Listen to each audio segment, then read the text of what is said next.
নমস্কার, সুভদ্রের রান্নাঘরে আমার সকল দর্শক বন্ধুকে জানাই স্বাগত। আমি শিউলি। আজকে আমি আবার একটা নতুন রেসিপি নিয়ে এসেছি। দেখো, পনির নিয়ে এসেছি। তোমরা তো সকলে জেনেই গেছো আমি পনির বাড়িতে বানাই। তো বাড়িতে বানানো পনিরের আজকে একটা ছোট্ট রেসিপি বানাবো। 5 মিনিট লাগবে সময়। কারণ তোমরা জানো কি না জানো না, আমার দিন 15-20 হয়ে গেল আমি কোনো ভিডিও দিতে পারিনি। দোলের ভিডিওটা করা ছিল, এই 2 দিন আগে ছাড়লাম। যাই হোক, তো তার জন্য ভিডিও করতে পারিনি। আমার একটা অ্যাক্সিডেন্ট হয়েছিল হাতে, তো সেই কারণে। যাই হোক, আজকে আমি একটা পনিরের ছোটো রেসিপি দেখাবো। 5 মিনিটের মধ্যে হয়ে যাও, কি ইজি রেসিপি। তার জন্য আমি একটু কাজু আর কিশমিশ আর আলমন্ড বাদাম এগুলোকে একটু ব্লেন্ড করে আমি নিয়ে আসছি। আর কাজু আর বাদামগুলো আর পেস্ট করে নিয়ে এসেছি। আর একটু পেস্ট হবে, একটু দানা দানা হয়ে আছে। আমি ওর মধ্যে 1 চামচ টক দই দিয়ে দিচ্ছি। এই 1.5 চামচ মতো একটু টক দই দিয়ে দিলাম। এবারে এগুলোকে ব্লেন্ড করে নিয়ে আসবো ভালো করে। দুটো দেখো কাঁচা লঙ্কাকে আমি একটু ফাটিয়ে ভেঙে দিয়ে দিচ্ছি। এগুলো একসাথে আমি এবার ব্লেন্ড করে নিয়ে আসছি। দেখো, আমি কড়া বসিয়ে দিয়েছি, কড়াতে একটু তেল দিয়ে দিয়েছি। এবার আমি কী করবো বলতো, এই পনিরগুলোকে একটু ভেজে তুলে নেব। তেলটা আমার গরম হয়ে গেছে, হালকা করে একটু ভেজে নেব।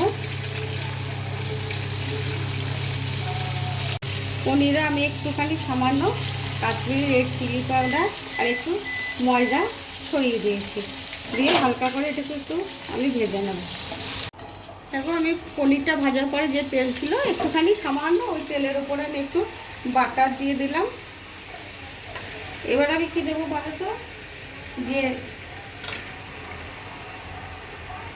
বাটারের মধ্যে আমি কতগুলো গোটা গরম মশলা দেবো ফোড়নে, এই যে, আর একটু জিরে দিয়ে দিলাম ফোড়নে।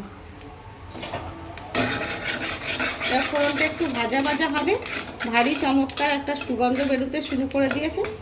এবার আমি এর মধ্যে এই যে বাদামগুলো বেটে রেখেছিলাম, কিশমিশ আর টক দইটা, এটা আমি দিয়ে দিলাম।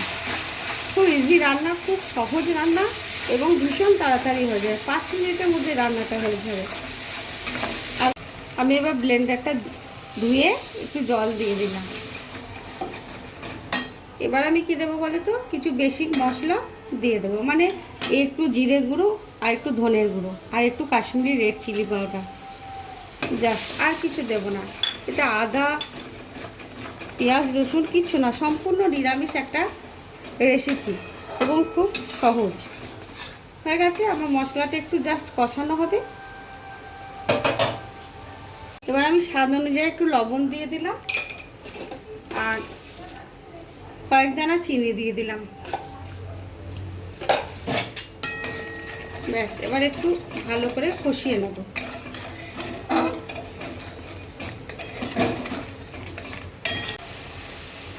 দেখো, আমার মশলাটা কষানো হয়ে গেছে, চারিধারে তেল ছেড়ে দিয়েছে। এবার আমি ভাজা পনিরটা দিয়ে দিচ্ছি।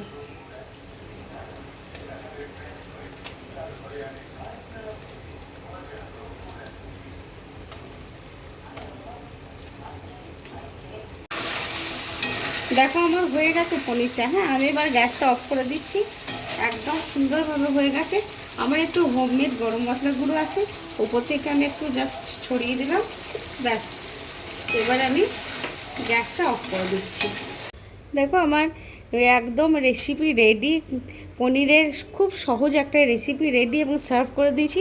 ওপর থেকে একটুখানি বাটারে কিউব দিয়েছি, দিয়ে সার্ভ করেছি। তোমরা এভাবে অবশ্যই বানাবে, বানিয়ে খাবে, খেয়ে আমাকে কমেন্ট করে জানাবে তোমাদের কেমন লেগেছে। আমার এই একদম সম্পূর্ণ নিরামিষ একটা বাটার সামান্য একটা উপকরণ দিয়ে, ঘরে থাকা কিছু উপকরণ দিয়ে রান্না করা এই রেসিপিটি।